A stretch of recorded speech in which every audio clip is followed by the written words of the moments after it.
दिल्ली देश की राजधानी में एक बेहद शर्मनाक घटना हुई है।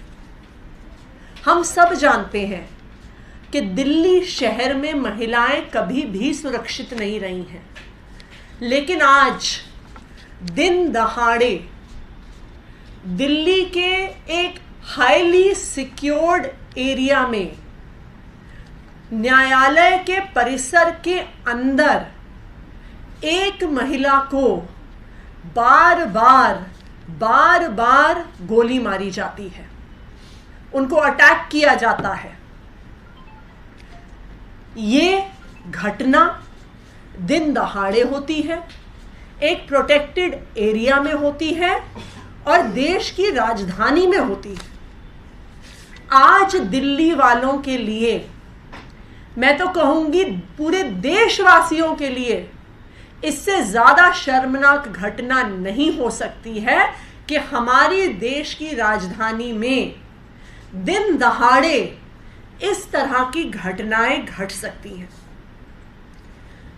किसी भी शहर में न्यायालय का परिसर, कोई भी कोर्ट कॉम्प्लेक्स सबसे ज्यादा सिक्योर्ड एरियाज में से होता है।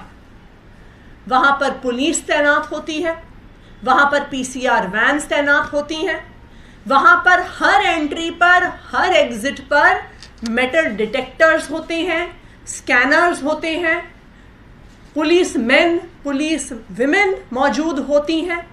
बिना चेकिंग के किसी की एंट्री नहीं होती है।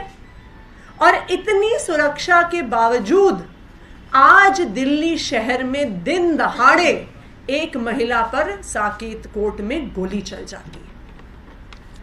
मैं विनोद जी से रिक्वेस्ट करूंगी कि वो आपको दिखाएं आज कोर्ट में क्या हुआ।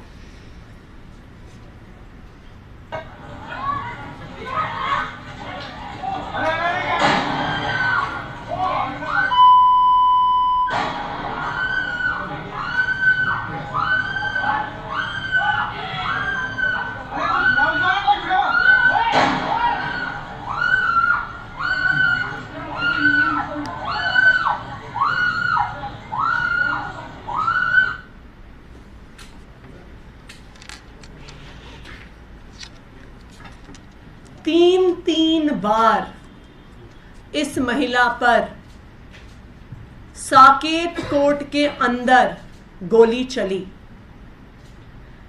और ये इस शहर में पहली ऐसी घटना नहीं है।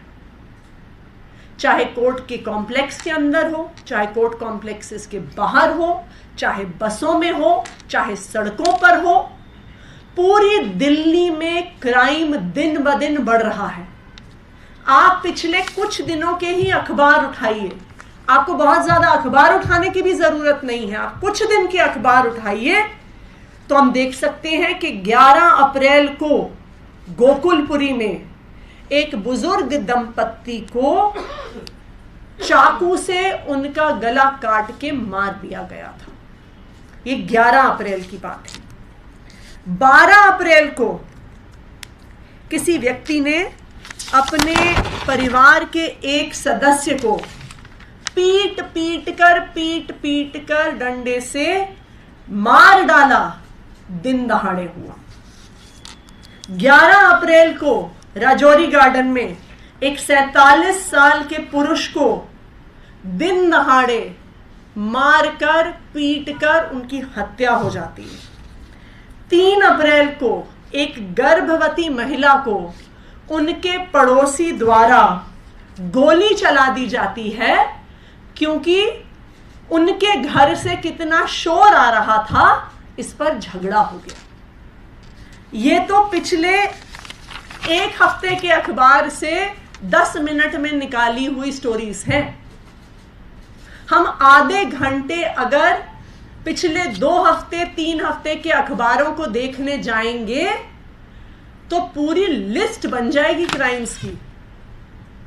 आज दिल्ली के लोग अपने घरों के अंदर सुरक्षित नहीं हैं, अपने घरों के बाहर सुरक्षित नहीं हैं, यहां तक कि न्यायालय में भी सुरक्षित नहीं है। आज मैं दिल्ली के लोगों से और देश के लोगों से यह पूछना चाहूंगी कि इसके लिए कौन जिम्मेदार है। आज दिल्ली में बिगड़ती हुई इस कानून व्यवस्था के लिए कौन जिम्मेदार है? आज महिलाओं पर दिन दहाड़े हो रहे अपराधों के लिए कौन जिम्मेदार है? इस सवाल का जवाब हमारे देश के संविधान में लिखा हुआ है।